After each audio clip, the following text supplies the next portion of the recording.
Hello everyone and welcome to the Royal Society of Edinburgh.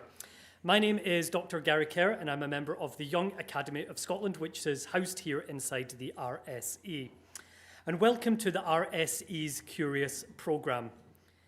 Just before we get started, a quick housekeeping notice. Please note that there is no fire drill expected this evening. So if the fire alarm does go off, then please follow the lovely Curious staff in the purple t-shirts at the back of the room, and they will guide us all safely out of the building to the fire assembly point, which is in George Street, just outside the Dome. As I mentioned, this event is part of Curious, the Royal Society of Edinburgh's summer events programme, which is taking place between the 4th and the 17th of September.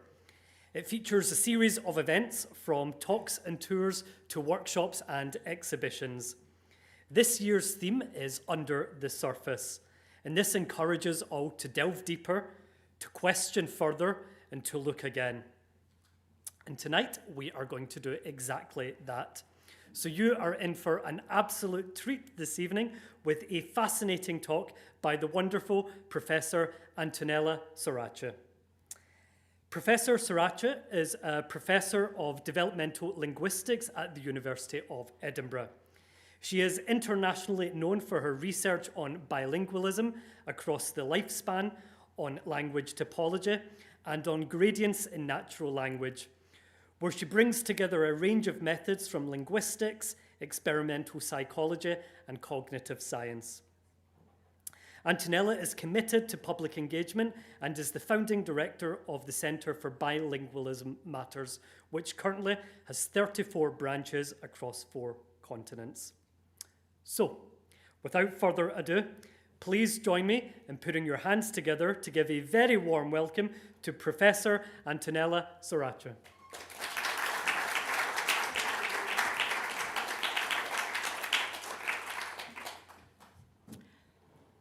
Thank you so much. I'm delighted to be here. I hope you can hear me. Yes? Good.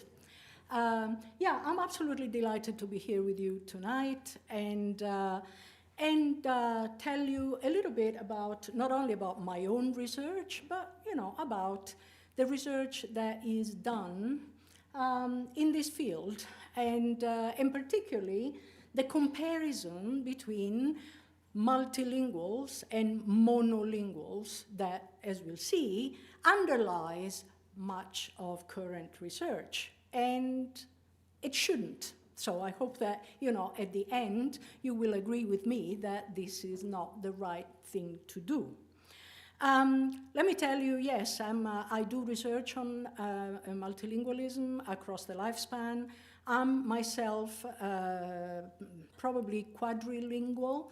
My native language is Italian. I speak English. I speak French. I know Sardinian. We'll come back to this because my mother was from Sardinia. And in Sardinia, which is a beautiful island, by the way, you should really plan to go there, they speak Sardinian, which is another Romance language. I'm going to talk about minority languages like Sardinian, so regional minority languages, indigenous minority languages that are only found, in particular places and which are disappearing very, very fast. They're disappearing because they are not spoken anymore. And again, my personal history is consistent with that because my mother never spoke Sardinian to me because she thought it was not useful.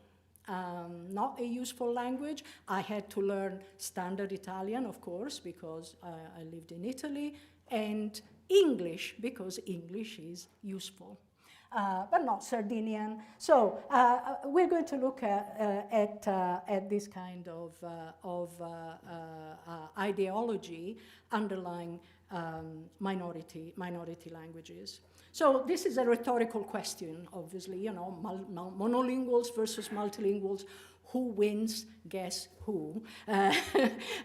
This is not going to be a surprise, but it's the comparison that I'm going to actually criticize.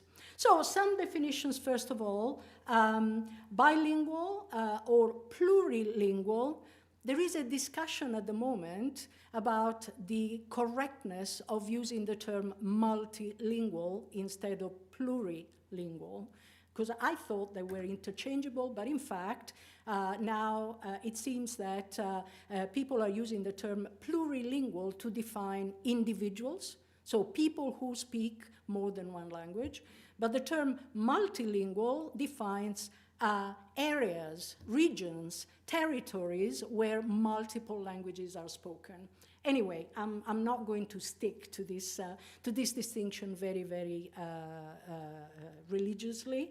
But anyway, by bilingual or plurilingual, whatever you want to call them, I mean, I want to refer to someone who knows more than one language, even if not to the same level. And we'll come back to this point. Bilingual, the perfect bilingual doesn't exist.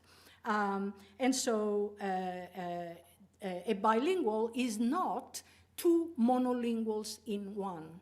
And a trilingual is not three monolinguals in one, and so on and so forth. So, and they can't be expected to behave like two or three monolingual, the sum of several monolinguals.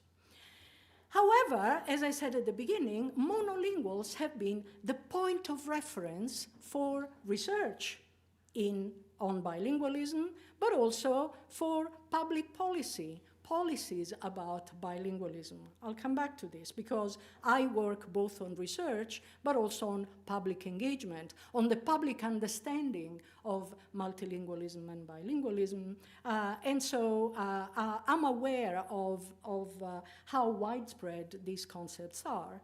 So the monolingual is the point of reference, for example, in research. The native monolingual speaker is the point of reference and has been the point of reference for a long time. So typically, in research, we compare a group of monolingual native speakers with a group of bilinguals.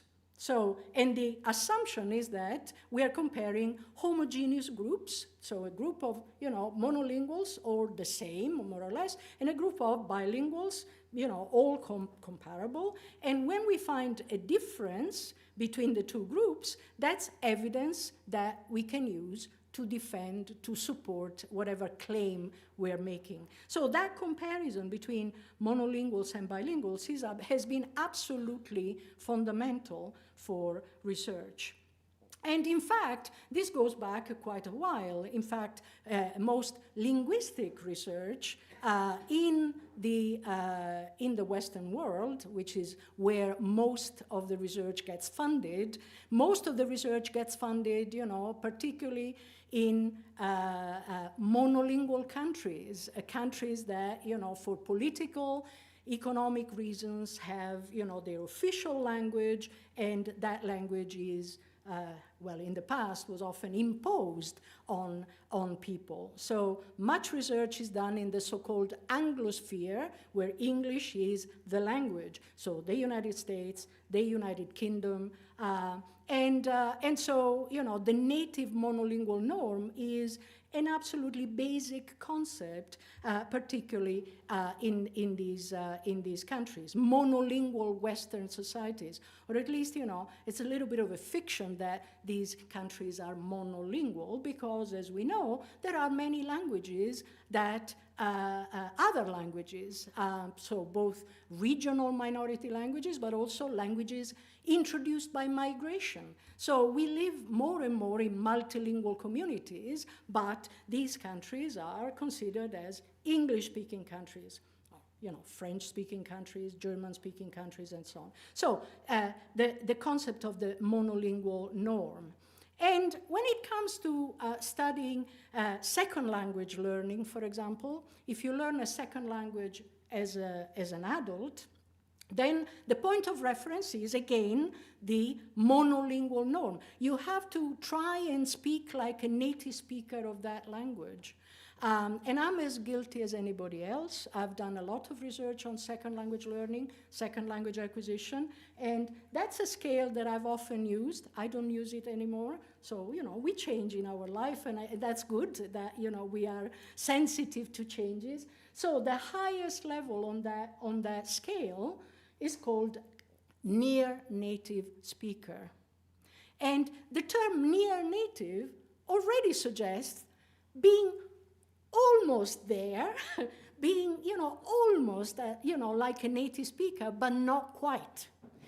So you are near native, but not exactly like a native. And that's the highest level that we, until very recently, many other researchers assume is the final point. And we should really, as I said, give up that. In research on the so-called bilingual advantage or the effects of bilingualism on other aspects of behavior, cognition. I'm going to summarize this shortly. But again, the advantages or disadvantages of bilingualism are the result of a comparison with monolinguals. So, if we find an advantage of bilingualism, it means that, bilinguals are better than monolinguals. If we find a disadvantage, it means that bilinguals are worse than monolinguals. One way or another, the monolingual is the point of reference. So, and that's a joke, but, it's basically the philosophy. And so again, bilinguals, trilinguals, multilinguals, plurilinguals, whatever, are implicitly or explicitly seen as the sum of monolingual natives. So we need to give up this perspective. We need to abandon this perspective, both in research and in societies. So what about research on plurilingualism, multilingualism? I'm going to give you a very brief summary of the findings, because I'm going to revisit them in the light of what I've been saying. There are still many old-fashioned myths about bilingualism, particularly in our societies. Let's remember that multilingualism is far more common than monolingualism across the globe. So there are more multilinguals across the globe than monolinguals. So people who are exposed, who speak, different languages, different varieties. So, it would be very weird to find people who speak only one language in many countries in the world. But again, in our type of societies and type of countries, that's the point of reference. And there are still, many myths, old-fashioned myths about bilingualism that we have to separate from the facts. The facts are the results that are coming out of research, which are not truths. They shouldn't be treated as, unchangeable, pieces of truth, because research moves on all the time, fortunately. And so, we always try to go beyond what we know.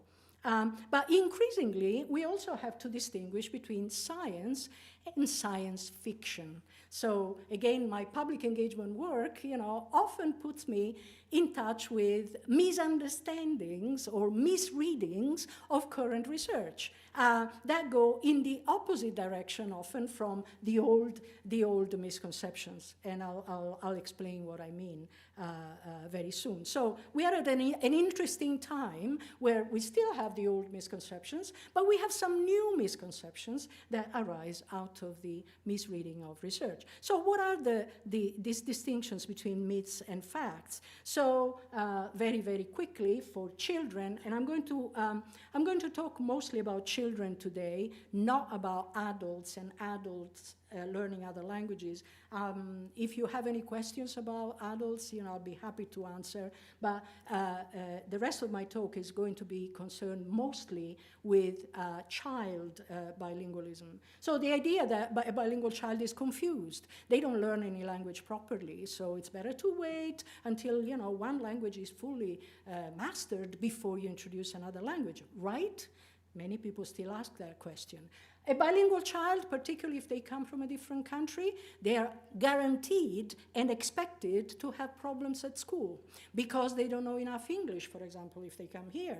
And so, compared to people, children who are born in this country, they're going to have a problem, guaranteed. And so they're often put in special groups, where of other migrant children who are equally expected to have problems. And then the distinction between useful and not useful languages that I've already mentioned with respect to my personal history. So, some languages are regarded as economically useful and prestigious and so on. Other languages are not so useful, and so they're really under threat because people are not speaking them anymore. And as we'll see, they're not speaking them to their children, and so these languages are dying at the very, very fast rate. So, what does research show? Very, very briefly, I'm not, you can come back to these points with questions if you want. Bilingual children tend to have a better understanding of language in general, so they find it easier to learn other languages if they start from more than one. They have a better understanding of the structure of the majority language as well, if they learn enough of the majority language, if they come from a different country and they have to learn the language of the environment, and they do learn it if they hear it often enough, and they have a potential advantage in understanding how it works. There are research has shown some advantages in the acquisition of literacy, particularly learning to read.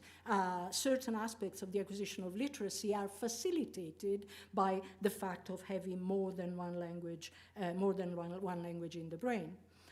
And there are many effects that have been found outside language, outside the language domain. So, for example, one of them is a better awareness in bilingual or plurilingual children of the fact that it is possible to have a different perspective from your own. So this is, sometimes called a theory of mind or perspective taking. And that means an awareness that, it is possible to have a different point of view. That's very useful, right? That is at the basis of empathy, although it's not necessarily coinciding with empathy, but it's definitely one of the bases for empathy. And that comes from the fact that a bilingual child understands very quickly that not everybody is bilingual. And so they have to choose the right language depending on who they're talking to. And that means stepping out of your own linguistic shoes, so to speak, and appreciate another person's linguistic perspective. And this is expanded, generalized outside the language domain, leading to a better ability to understand other points of view. There is plenty of research, and I'll come back to this, very controversial at the moment, on how we pay attention. And bilingualism and plurilingualism has been found by several studies to enhance our ability to focus attention, whatever we're doing. So we need to pay attention to what we're doing, otherwise we don't do it well. And bilinguals have been found to be better at focusing attention on what matters for the task that one is doing, and ignoring or being less distracted by factors that don't matter for the task we're doing. So ability to handle conflicting information, but also mental flexibility in switching from one task to the other. So we're all multitaskers in our everyday life. So this is, this ability is something that is useful in our everyday life. And you may wonder, what does bilingualism have anything to do with this? And it's due to the fact that in our brain, if we speak more than one language, you can't switch off a language and put it in the drawer in the morning because we don't need it today. All languages are active all the time. And so, you know, when we speak one, we have to exclude the other or others, depending on how many we have. So I'm speaking English to you, but my Italian and the other languages I know are very active in my brain, and I'm doing my best to keep them out of the picture. And so this constant mental gymnastics that goes together with having more than one language, again, has its roots in languages, but it can be expanded outside the language domain, leading to a better control of focused attention, ignoring irrelevant information, and so on, that kind of mental flexibility. And it has been found, you know, in studies on education, the relationship between bilingualism and schooling, that some of these effects might actually facilitate STEM subjects. So they might facilitate several aspects of creativity, understanding differences, understanding varieties, which are also reflected in certain types of logical thinking, certain types of mathematical thinking. So the usual contraposition that we often found in school curricula between languages and STEM subjects is really not founded. I mean, you know, very often children find themselves to choose, you know, between STEM subjects on the one hand or languages on the other, and that shouldn't happen because, you know, almost inevitably many children and families tend to choose STEM subjects because they are regarded as more important. But in fact, if it's true that languages actually can help, you know, also STEM subjects, then we should be more careful in offering curricula that offer the possibility of choosing both. So these effects, as I said, it's the fact of having more than one language that matters, regardless of which languages. So it doesn't matter whether these languages are prestigious, economically important, or spoken by billions of people. It's the fact of having more than one language that matters. And so all languages, varieties, dialects, regardless of how you want to call them, all matter from this point of view, including sign languages, which are languages in all respects, except for the fact that they use a different modality. And in fact, there is research on bimodal bilingualism, for example, speaking a language but also knowing a sign language, and so on. But, and this is why, you know, some of this research is controversial, because the effects are not automatic. So it's not, you know, that if you have more than one language in the brain, yes, of course, you're going to have all these beneficial effects.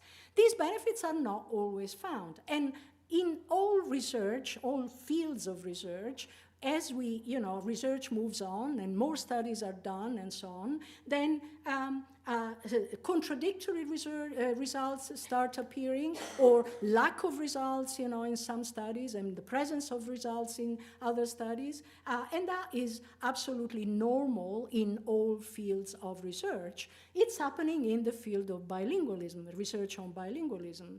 And what we are understanding more and more and better is that we have to take the variation in the experience, in the bilingual experience, into account. So instead of comparing a group of bilinguals, as I said at the beginning, with a group of monolinguals, which has been the basis for many the studies of the past, we should really stop doing that comparison.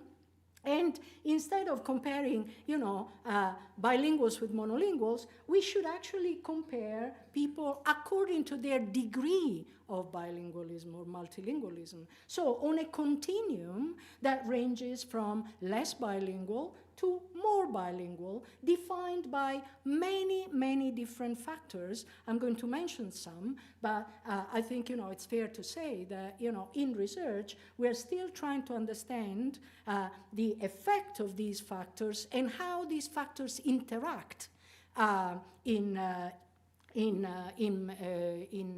bilingual individuals. So we should avoid academic fights.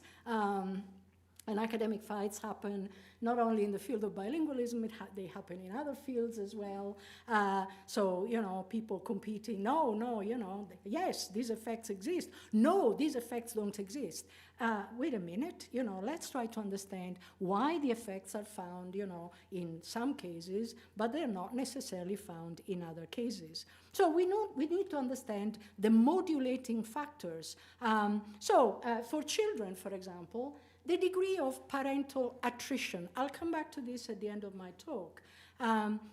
Languages change. If you speak another language, your native language changes. If you move to another country and you are exposed to a second language more than your first or native language, your native language changes. So this is called that attrition, which is a bad word in many ways because it suggests erosion, loss, and so on. But in fact, it's a normal phenomenon. So the degree of parental attrition for bilingual children, if one of the parents or both parents speak a minority language, a language introduced by migration, or an indigenous minority language, what is the degree of change or attrition? So, for example, I'm the proud mother of 2 bilingual sons, not children anymore, but they grew up with Italian and English.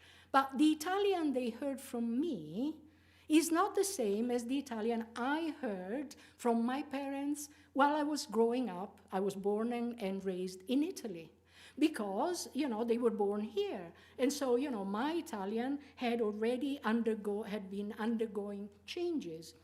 So this is one of the factors that needs to be understood. Language distance. Does it matter if you speak 2 very different languages as opposed to 2 quite similar languages? Say, Italian and Spanish versus English and Chinese and Mandarin, right? Very, very different on the one hand, much more similar on the other. Does it matter from the point of view of the effects that I mentioned before? We don't have a clear answer about that. Exposure to variation. So many bilingual children, particularly in the minority language, they only hear it from mommy or from daddy, but they don't hear it from other people. Now, think of a child growing up, in a natural community. They hear the language spoken by everybody. So parents, adults, children, young people, older people, men, women, different regional accents, different registers, the whole spectrum of variation. But a bilingual child, particularly in the minority language, they may not be exposed to that variation. And that variation is very important to develop the language completely. So we always encourage, parents to make sure that their child hears the language, the minority language, not only from them, but from other people. Get together with other speakers within the community. Make sure that your child hears people speaking in naturally different ways. Literacy is a very important factor. So if a child learns to read, and then perhaps to write as well in the minority language, that certainly opens up, a new world of exposure to the language, that children can enjoy. It motivates them to use the language. Degree of code switching, I'll come back to this in a moment. So does it matter if you live in a community where everybody speaks both languages, say 2 languages, and everybody constantly switches from one language to the other, as opposed to a community where language A is only spoken in this environment, say at home, language B is only spoken outside the home. That is very different because code switching from one language to the other, is much more common in the first type of environment than in the second. And attitudes, what people think about languages is very important. Children are incredibly sensitive to what people think about languages. And if parents, or other people think, this language is not very useful, and so on, that doesn't exactly motivate children to to keep it, to speak it, to use it, to and to maintain it. So this is also very important, and we'll come back, can we do something about this? And I'm optimistic enough to think that we can do something about this. So let's just look at some data on minority languages. So minority languages is a broad term that applies, both to regional minority languages only spoken in certain places, and languages introduced by migration, for example, that obviously are not spoken, widely in the country where people migrate, compared to the majority language.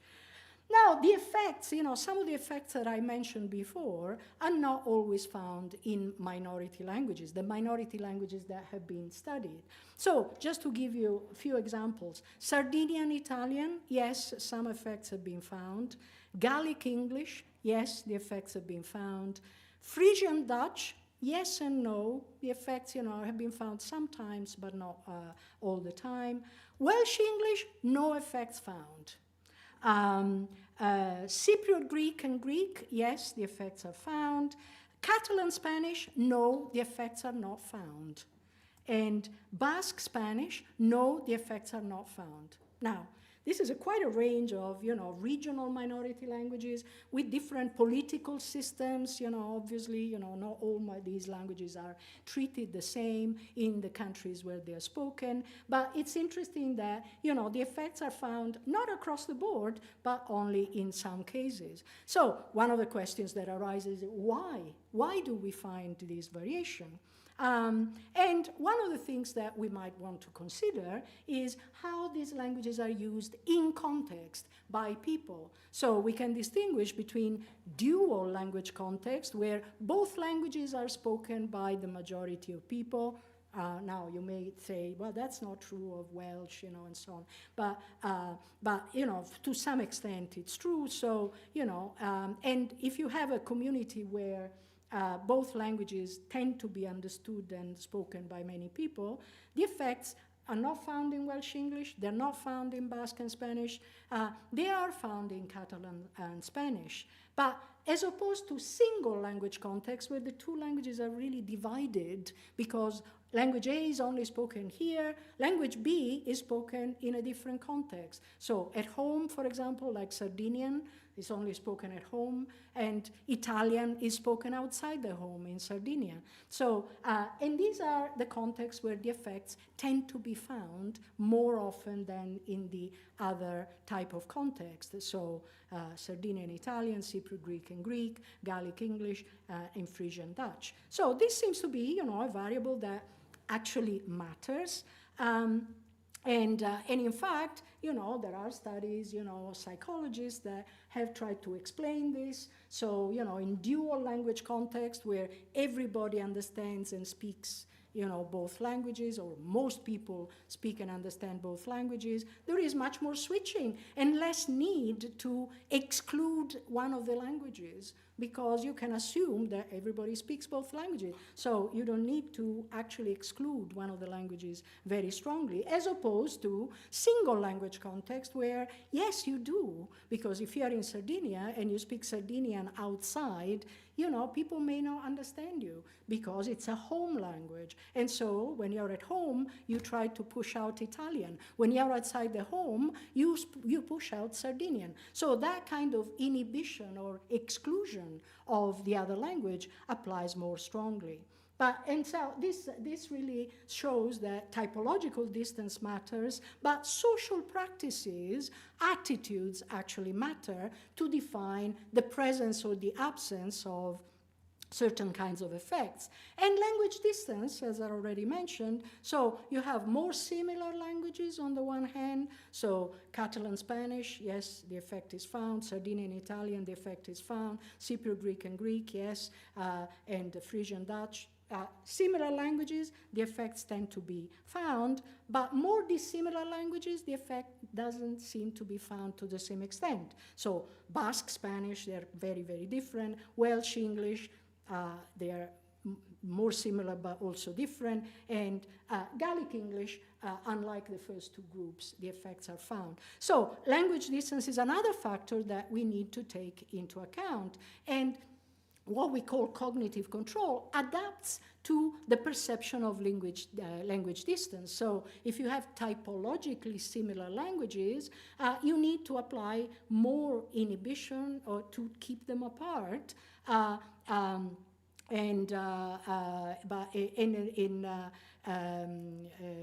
In social interaction, you tend to apply more switching, but typologically different languages, because they're different, you don't need to apply a lot of, exclusion to keep them apart, but you may have less switching and more need for inhibition in social interaction. So effects that, are pointing potentially different directions, we need to analyze them together and see the effects that they have on these so-called advantages, or the presence of these advantages.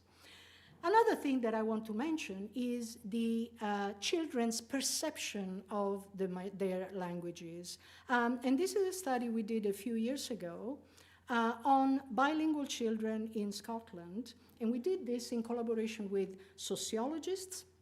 And we wanted to really study, the perception of heritage languages by children, the children's identity in these languages, and how these factors are reflected in linguistic and cognitive mastery of these languages. So we collected both mixed method, qualitative, quantitative data, and we had both Gaelic English bilingual children, so children bilingual with the local minority language in Scotland, and children from migrant families, so minority languages introduced by migration. To cut a long story short, what we found was that, and not surprisingly, children with positive attitudes in families and schools that value bilingualism and value their languages, actually, they're better at speaking the language. And also, they tend to show the cognitive effects of bilingualism more than children where the attitudes are less positive. Gaelic-speaking children from Gaelic-speaking families in Gaelic medium education schools, they tend to perform better than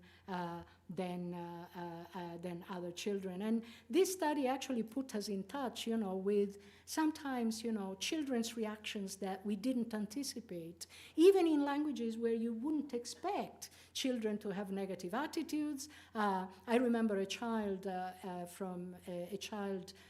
in a German-speaking family, and this child actually didn't like speaking German at all.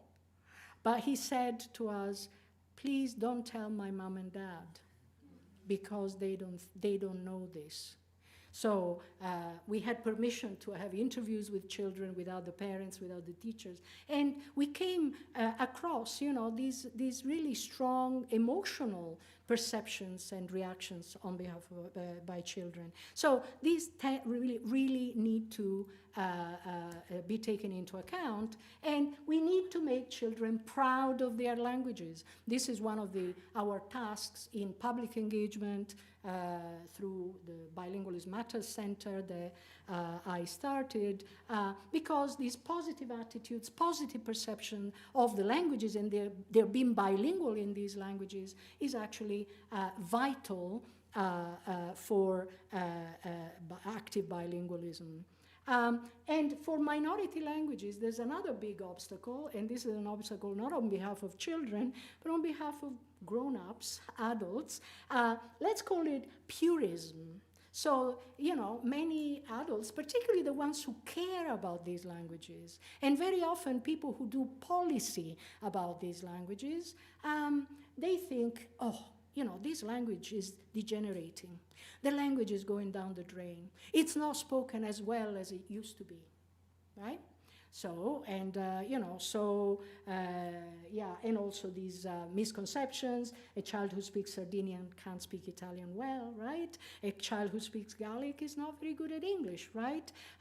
And minority languages are contaminated. I've heard this word several times. They are contaminated by bilingualism. Now, we have to get over this perception because, as I said at the beginning, language change is absolutely normal in bilingualism. So all living languages change when they are in contact with one another. They change both in the same brain, in the same individuals, and then in communities where both languages are spoken. A language that doesn't change anymore is dead.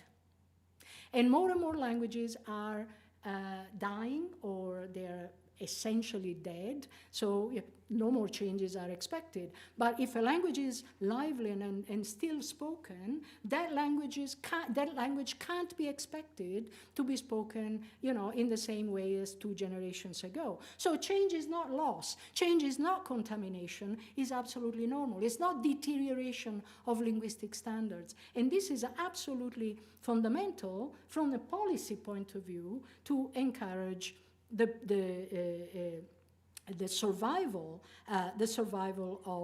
of these languages.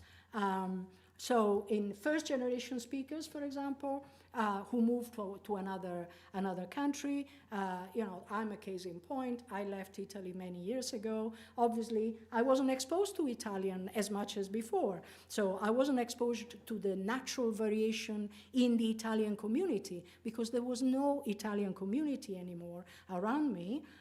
Also, I tended to speak to other Italians who were also migrants, who also had left Italy at different points in time. So when we speak to one another, we tend to propagate the changes that are already happening in our language. So the larger the community, the migrant community, the more these changes tend to extend, to propagate. So this phenomenon is called alignment in psychology, because people accommodate to each other. And this is normal in normal interaction. People tend to copy each other. That's not the right way of putting it, but they really tend to accommodate with one another. So there is a horizontal transmission of changes in community, in addition to the transmission from one generation to the next. As I said, the Italian I spoke with my children is not the same as the Italian I heard in Italy. And so, my children they speak Italian very well, but, there are some changes already. If they decide to speak Italian when the time comes, when they have children, if they have children, then that generation will speak another type of Italian as well. And this is absolutely normal. This is how lively languages change over time. And in first-generation speakers, these changes can be reversed. So it's interesting that, if I moved back to Italy for good or for a long period of time, some of these changes might be reversed. And we did a study on this precisely that shows this. And this is what I said, so from one generation to the next, these changes can be regularized and the language changes. So clearly, English has changed. It's not spoken in the same way as 2 centuries ago, 3 centuries ago, because, that is an absolutely normal thing to expect.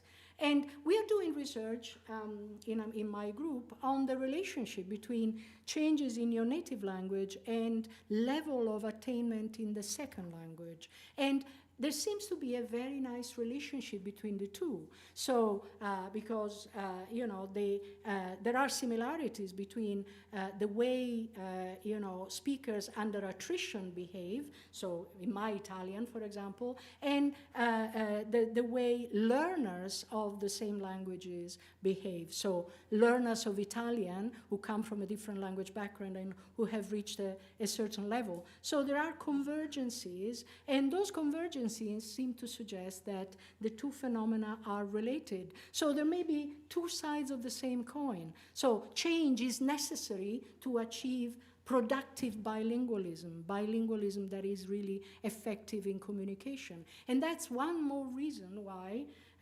proficient bilinguals are not the sum of two monolinguals, because their languages actually adapt to one another in very specific, in very selective ways. So we have to embrace language change. This is, we don't have time to look at this, you can find it online. This is a young Welsh guy who actually complains about the fact that when he gets corrected, well, he says, I like speaking Welsh. Yes, I do speak Welsh. But if I switch to English, sometimes because, the word is better in English or because I can't find the Welsh word, I don't want to be corrected. I don't want people to look at me, with a funny face. I want to be free to do that. And he's absolutely right. So, again, productive bilingualism means also embracing language change. And that is one of the ways in which we can preserve linguistic diversity. These are really scary numbers because there are about 7,000, nobody knows how many languages are actually spoken in the world because there are languages that are not documented. They haven't been actually found and described. And all these languages, of all these languages, 25 languages are spoken by more than half of the world population. 25 languages they're listed there. So that means that the vast majority of languages are minority languages spoken in a situation of coexistence with one or more majority languages. So understanding bilingualism and multilingualism is absolutely essential to maintain this linguistic diversity, but also doing something about the preservation of linguistic diversity through a better understanding of multilingualism and how multilingualism works. And finally, monolinguals, yes. Are monolinguals getting extincted? The concept of monolingualism and monolingual, as I said, it's getting slightly sidetracked because this comparison between bilinguals and monolinguals is getting less central to research. But there are also very interesting studies about passive exposure, so living in a multilingual community of languages that people don't understand, but they hear around them. They passively hear these languages because they live in multilingual communities.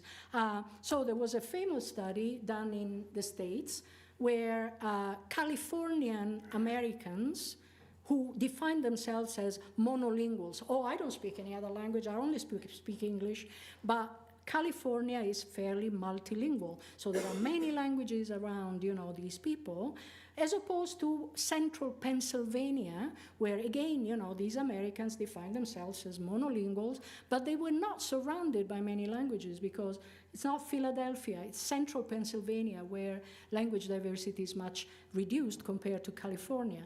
All these people had to learn a new language, which was Finnish, which is a difficult language. It's quite challenging. Basically, they were followed for a few months, how these people, and bilinguals also participated in the study. And what was found is that the brain was studied from a neurological point of view, but also the behavior over time in these two groups of monolinguals. And the brain of the monolinguals in California was much more similar after a while to the brain of a bilingual than the brain of the Pennsylvanians. So that means that exposure, passive exposure to languages actually might predispose the brain to learn another language. Compared to, less multilingual societies. So again, passive exposure doesn't mean active command of the language. And so, these are monolinguals, but are they really monolinguals? Is there really only one language in the brain? Possibly not.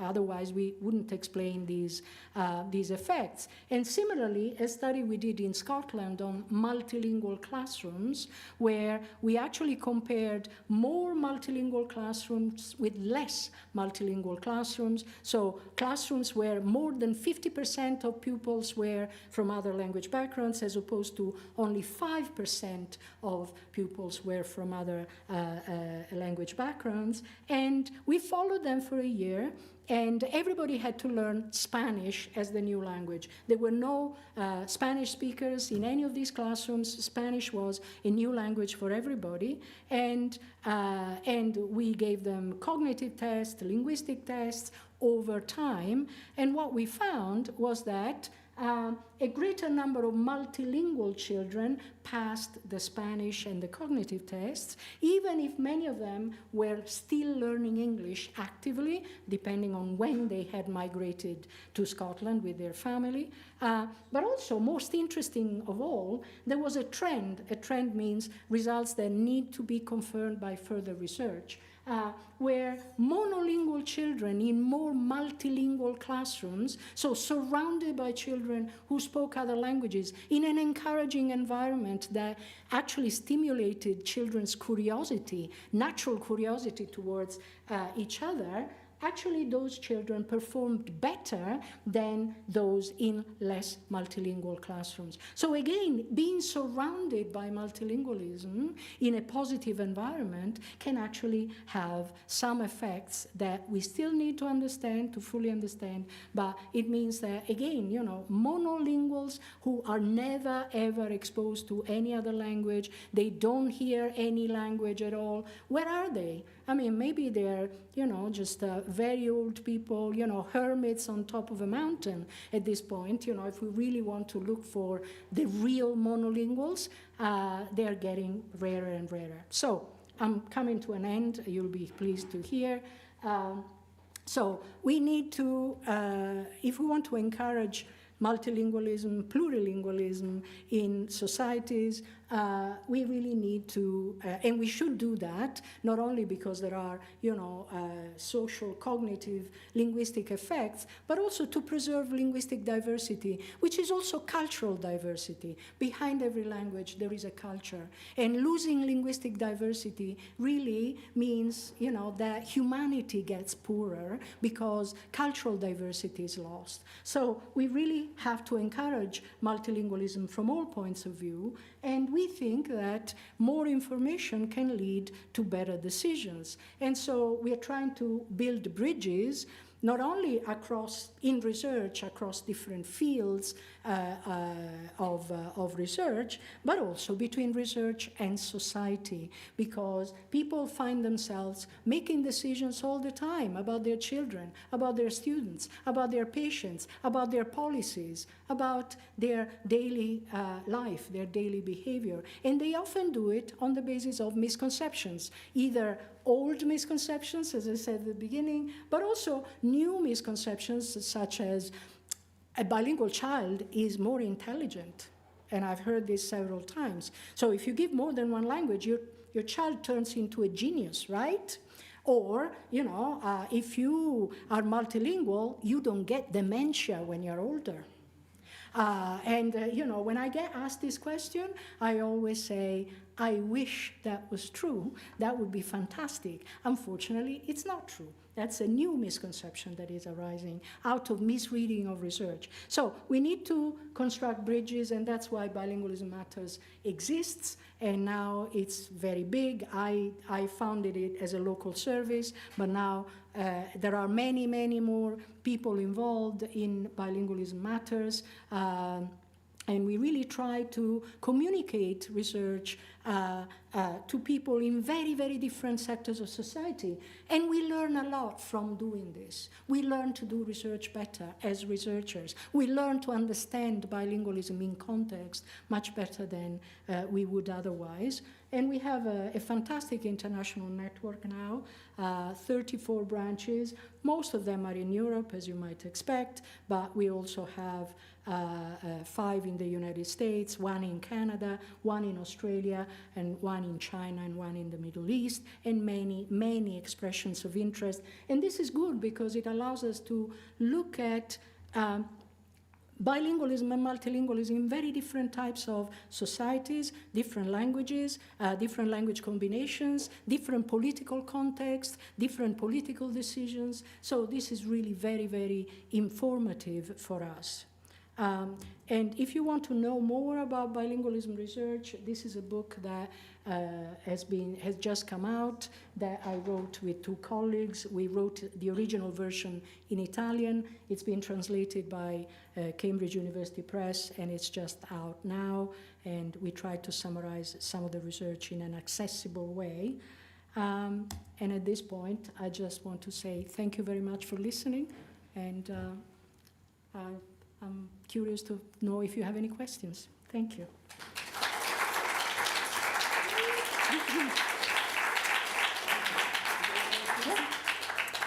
So we've got some time for some questions. If you do have a question, if you just wait for one of the roving mics to make its way to you.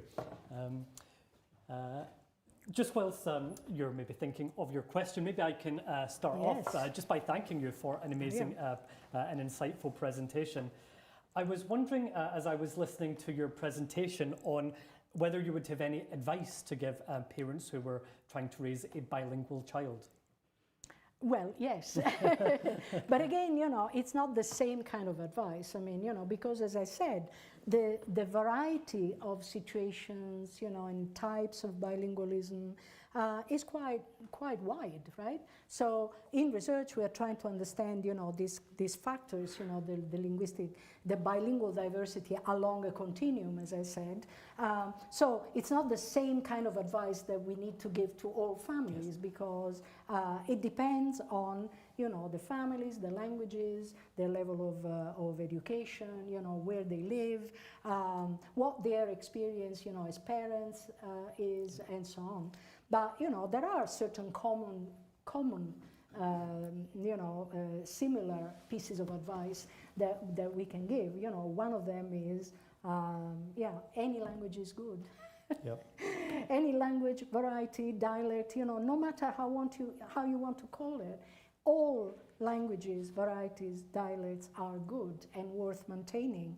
And in order for your child to speak these varieties, languages, and so on, they need to hear enough they need to be exposed to enough input in these languages. They need enough opportunities to use these languages. So, you know, even social media or, you know, books, but lively people, you know, is also very important. So getting in contact, you know, with other speakers of the same language motivates children.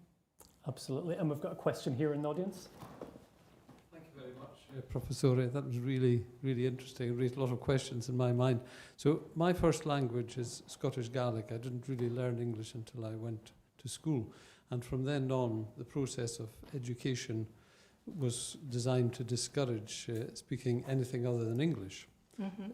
We were actually allowed to sing in Gaelic, but we weren't allowed to speak Gaelic, which is a really curious thing when you think about it.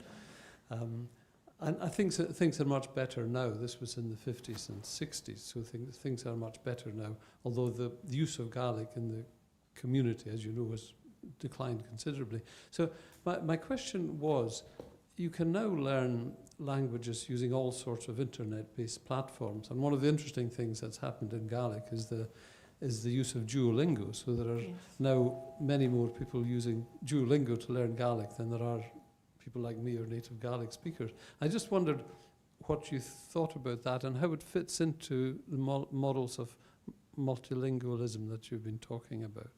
Thank you. Thank you very much. It's a very good question, and a question that we hear quite often. Definitely, you know, it's a good thing to have, you know, such a thing as Duolingo, you know, that allows, you know, more exposure to the language. it's not quite the same as interacting with real people, right?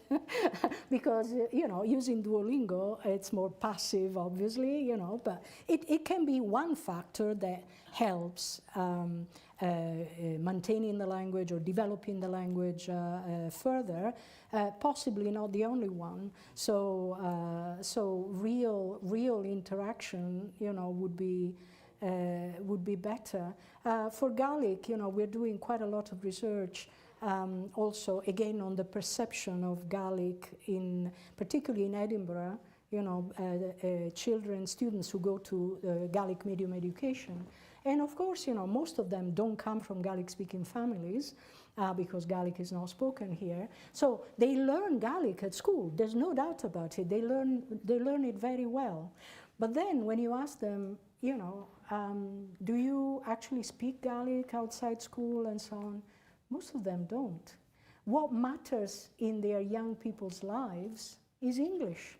Everything that matters is in English. And so, that raises doubts, as to whether, I know that the Scottish government had this idea of creating new speakers of Gaelic. So, speakers who don't come from a Gaelic-speaking background, but who might be able to speak Gaelic to the next generation when the time comes.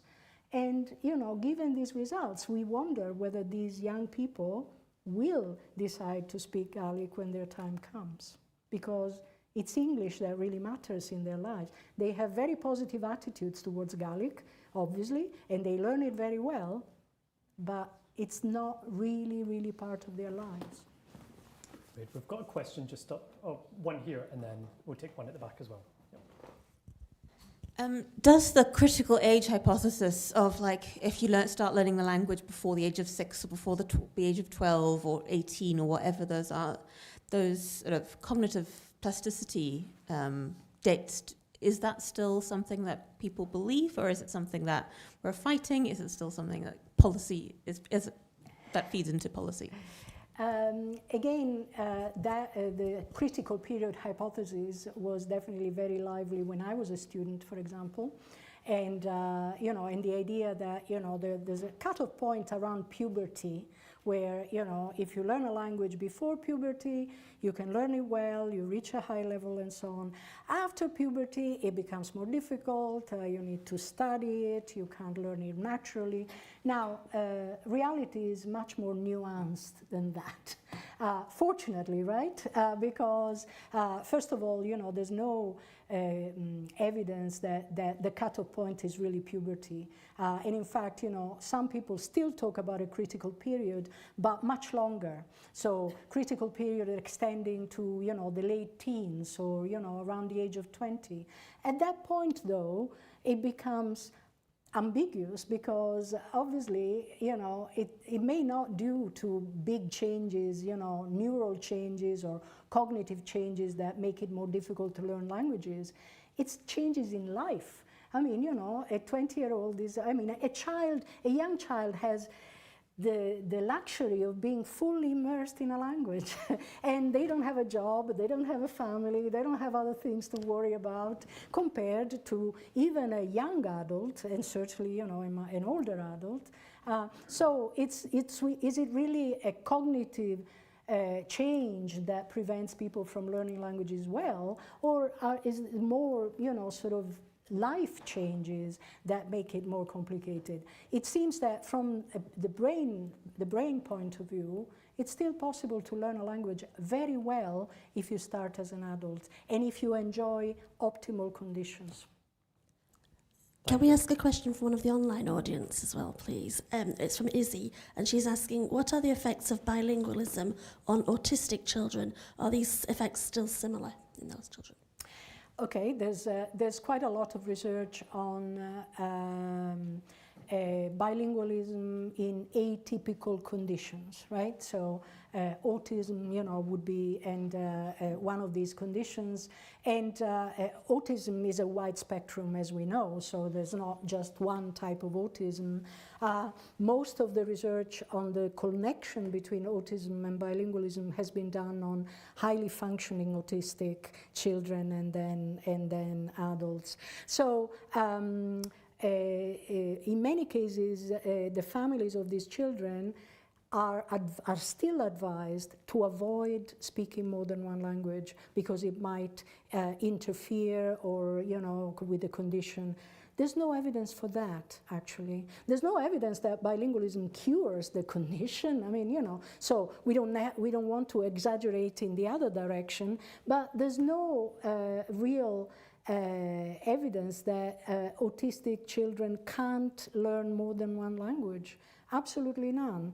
And, some people actually claim, well, maybe, one of the most obvious effects of autism is the, the inability to take the other person's perspective, which, as I mentioned, is one of the potential advantages of bilingualism. So one of the questions is whether, bilingualism and multilingualism can partly compensate for that effect of autism.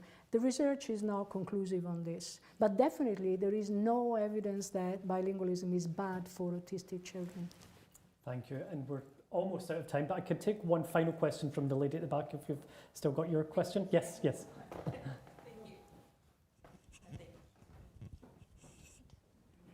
Thank you so much for the talk. My question is more, so we talk about bilingual mind, very often focusing on language. I imagine that traditionally we would also measure how good someone is at a second language and a third language using more traditional methods of how well they know the grammar, how know they, and so testing basically. Do we talk about kind of bicultural mind? So for people who maybe wouldn't score very well on the test, but maybe are very immersed in the culture, maybe they even sound more native. We know that we have a lot of ethnic minorities in Edinburgh, and I'm just kind of curious how, do we talk about that element in bilingualism, multilingualism? We should. We definitely should, right? Because, knowing a language, as I said, knowing a language is not just knowing the grammar, right? And let's bear in mind that there is individual variation. There are differences among individuals, which is normal again, so not all people are, good at learning languages in the same way, for example. But definitely, the cultural awareness and cultural understanding should be one of the elements that is part of being multilingual. And that goes well beyond, the grammar. And obviously, in order to acquire that sensitivity, one needs to be exposed to the language in context and not just in a language class or 1 hour a week or Duolingo and so on. So it requires more experience of using the language, but it's definitely one of the elements that should be taken into account. Thank you. Wonderful. Thank you so much, and thank you, Professor. Just before we show the Professor our appreciation for an amazing presentation this evening, I just wanted to let you know that over the next 2 weeks there are lots more events happening as part of Curious here at the RSC. If you'd like to pick up a programme or learn more about the events, please speak to one of the amazing team with the purple t-shirts before you leave the building. But Professor, that was a fantastic presentation. I feel very enlightened. And gentlemen, ladies, and all you amazing non-binary folk in the audience, please put your hands together to show our appreciation for Professor Sorace. Thank you.